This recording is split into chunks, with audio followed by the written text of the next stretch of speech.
Gol! Per numero 11 ha segnato Nicolò! Manca! Nicolò! Manca! Nicolò! Nicolò!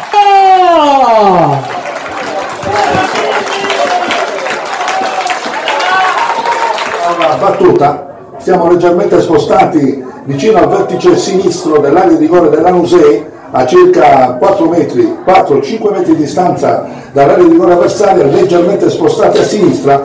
Vediamo se il giocatore francese batterà direttamente verso la porta oppure opterà per un cross verso l'area. Tutto il carbone adesso riversato nell'area della formazione ogliastrina alla ricerca disperata del gol del pareggio.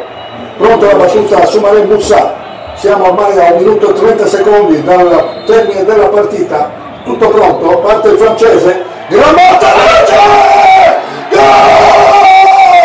3 gol del Carbone, amici sportivi Radio Luna, gran botta di Soumaré e ha messo dentro per il gol del pareggio, 1-1, non ho detto attenzione al giocatore. A questo tiro davvero incredibile, una botta che si è insaccata alle spalle dell'estremo difensore, la Gorga. 1-1, facciamo un break, soltanto in 30 secondi, linea Teo Bucarelli.